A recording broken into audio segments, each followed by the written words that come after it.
warahmatullahi wabarakatuh. Perkenalkan kami dari kelompok 3 akan mempresentasikan hasil dari tugas besar mata kuliah keamanan sistem informasi. Di sini anggota kelompoknya ada 4. Yang pertama ada Alvan Gunawan Ahmad dengan NIM 12022220029, lalu Alfia Fajar Nugraha dengan NIM 12022223099, dan yang ketiga ada Muhammad Fadan Al-Ghifari dengan NIM 12022223011, lalu saya sendiri Resta Ujani Batu Wafi dengan NIM 12022223320. Langsung saja kita ke part selanjutnya, yang dimana kita terbagi menjadi 3 part, yang dimana part 25 ini menjelaskan tentang SSH Brute Force Attack dengan Crunch dan Metasploit. Apa itu SSH Brute Force Attack dengan Crunch dan Metasploit? Mungkin ini metode serangan yang digunakan untuk mendapatkan akses tidak sah ke dalam sistem melalui protokol Secure Shell. Dalam serangan ini, menyerang menggunakan alat bernama Crunch untuk membuat word list, yaitu daftar kombinasi password yang akan dicoba. Word list tersebut kemudian digunakan oleh Metasploit, sebuah framework eksploitasi yang memiliki modul khusus untuk melakukan brute force login SSH. Mungkin langsung saja kita ke langkah-langkahnya. Yang pertama itu ada pemindaian nmap pada IP Metasploitable menggunakan command nmap strip s kecil v besar, yang dimana kita memasukkan IP address Metasploitable kita. Dapat dilihat dari gambar sebelah kanan bawah tersebut, kita mengetahui apa saja isi dari Metasploitable yang telah kita scan. Lalu selanjutnya ada pembuatan word list. Nah, di pembuatan word list ini kita menggunakan Crunch, yang dimana 8 ini merupakan minimum dan maksimum dari total huruf yang akan kita gunakan, huruf atau angka yang akan kita gunakan. MSA ID FNA ini sebagai kombinasi contoh saja, dan strip username.txt ini merupakan komen untuk memasukkan file yang telah dibuatnya ke dalam username.txt itu. Dapat kita ketahui juga jika kita melakukan nano username.txt ini akan muncul seperti ini. Next, lalu ada pengecekan dan drag and drop file txt. Nah, di sini kita bisa mengetahui di mana sih kita memiliki file username.txt itu, di mana kita menggunakan ls untuk mencari tahu, dan pwd ini untuk mengetahui file path yang ada pada username.txt ini. Nah, di sini juga kita melakukan drag and drop terhadap file username.txt ke dalam Windows yang kita miliki. Next, lalu ada pengecekan dan memodifikasi file username.txt. Terlihat bahwa kita sudah membuka file username.txt ini dalam Windows kita, yang dimana setelahnya akan kita ambil beberapa saja untuk dijadikan format file yang akan kita gunakan untuk melakukan brute force attack ini.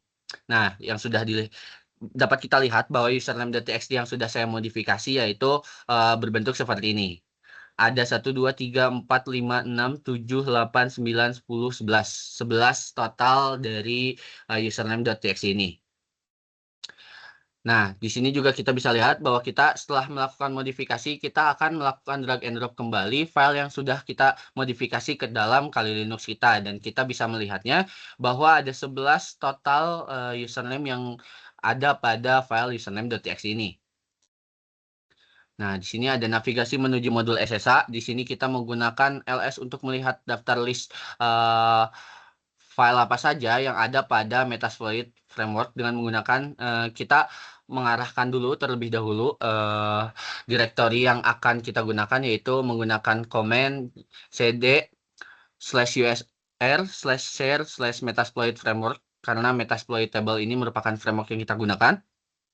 Lalu ada ls di sini kita gunakan untuk melihat file list apa saja yang ada pada Metasploit framework ini. Lalu ada cd modus untuk mengubah direktori, mendirect ke direktori modules. Lalu dari sini kita bisa ketahui bahwa cd auxiliary ini juga kita melakukan change directory juga kepada auxiliary. Lalu kita melihat file list apa saja yang ada pada directory auxiliary ini.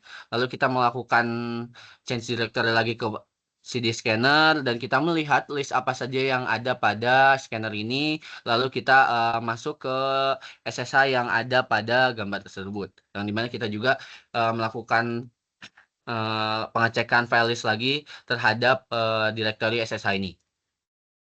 Bisa lalu ada melihat list file SSH dan mengakses Metasploitable. Nah, kita bisa mengetahui di mana sih letak file SSH login ini berada pada direktori SSH dan kita langsung saja bisa menjalankan Metasploit pada Kali Linux kita dengan command msf console. Di mana di sini sudah bisa kita lihat kita berhasil mengakses Metasploit yang ada pada Kali Linux. Nah, di sini kita memilih modul scanner untuk SSH login yang dimana bisa kita ketahui kita menjalankan scanner pada modul auxiliary yang dimana di sini sudah diketahui SSH login berada pada opsi 7. Jadi kita menggunakan use 7 sebagai modul yang akan kita gunakan yaitu SSH login. Nah, di sini juga melihat opsi SSH login yang dimana kita lihat ada beberapa informasi mengenai opsi-opsi yang ada pada SSH login, yang dimana ada nama, ada current setting, ada required, dan deskripsi dari nama-namanya tersebut. Nah, di sini mengisi AirHost dengan IP Metasploitable. Nah, di sini bisa kita lihat ada beberapa required yang perlu kita isi, seperti misalkan anonymous login, brute force speed, lalu ada AirHost, lalu ada airport, stop on success, reads, lalu ada user pass file, dan verbose. Nah, nanti user pass file ini akan kita samakan dengan pass file yang akan kita konfigurasikan. Lalu verbose yang dimana ini memiliki required case juga. Nah, di sini ada mengubah status verbose di mana yang sebelumnya verbose itu memiliki status false, bisa kita lihat di sini false. Kita mengaturnya dengan settingan status true karena kita harus menyesuaikan kembali dengan required-nya. Yang dimana bisa kita ketahui di sini kita menggunakan command set verbose true untuk true ini untuk mengubah status yang ada pada verbose. Lalu kita menjalankan show options untuk melihat opsi yang telah kita ubah yaitu set verbose true. Kita berhasil melakukan perubahan pada settingan status verbose true. Nah, di sini ada membuat file password.txt yang sama dengan username txt, di mana kita hanya perlu menduplikasi file username.txt ini untuk kita jadikan sebagai password, yang dimana kita hanya perlu menduplikasi lalu merename saja pada password.txt. Nah, di sini kita bisa mengetahui kita change directory terhadap desktop untuk mengetahui apakah sudah ada di desktop ini untuk list dari file username.txt dengan password.txt. Di mana sudah terlihat di sini bahwa ada file password.txt dengan username.txt. Lalu kita ini untuk mendapatkan di mana sih letak dari lokasi username.txt dan password.txt ini. Nah, di sini ada menjalankan brute force attack, di mana kita bisa menjalankannya dengan command run, dan hasilnya akan seperti ini. Kita mengetahui bahwa ada beberapa, di sini kita memasukkan username, lalu password. Nah, di sini kita kan tadi sudah mengonfigurasikan file apa saja yang sudah kita masukkan ke dalam si file path ini. Nah, di sini melihat sessions open pada SSH login, yang dimana kita bisa melakukannya dengan command sessions. Nah, di sini ada output keberhasilan melakukan brute force attack, di mana brute force attack ini kita bisa ketahui bahwa kita menjalankan beberapa rute seperti ls, cd, lalu ada home. Berikut juga bisa kita ketahui ada beberapa opsi yang telah kita gunakan untuk mengetahui file-file yang ada pada user pass file ini, lalu pas file ini karena kita memasukkannya dari username.txt dan password.txt ini. Mungkin selanjutnya akan dijelaskan oleh rekan saya. Oke, selanjutnya di sini saya akan melanjutkan dan juga menjelaskan mengenai apa itu VNC dan juga backdoor pada VNC. Jadi VNC ini merupakan virtual network computing, yaitu merupakan aplikasi remote desktop memungkinkan seorang mengendalikan komputer lain melalui jaringan. Nah, kalau untuk backdoor VNC sendiri itu merupakan teknik di mana seseorang penyerang menginstal VNC server secara diam-diam di komputer target untuk mendapatkan akses remote tanpa izin pengguna. Oke, jadi untuk langkah-langkahnya, yang pertama kita di sini akan melakukan pengecekan dan pemindaian IP address Metasploitable dulu, karena di sini kita akan coba tes untuk mengambil dari Metasploit. Nah, untuk yang pertama ini kita akan melakukan pengecekan dan pemindaian dengan perintah itu nmap strip s kecil v, kemudian IP targetnya di sini sebagai contoh IP targetnya yaitu 192.168.1.2. Oke, selanjutnya di situ terdapat beberapa port-port yang tersedia dan statusnya open atau tidaknya. Nah, di sini kita akan mencoba untuk melakukan yang VNC. Boleh di next. Nah, untuk VNC server sendiri kita bisa menggunakan port pada 5900, yaitu kita juga bisa melakukan akses VNC viewer, kemudian memasukkan IP targetnya, yaitu 192.168.1.2 untuk melihat autentikasi pada Metasploitable-nya. Oke, next.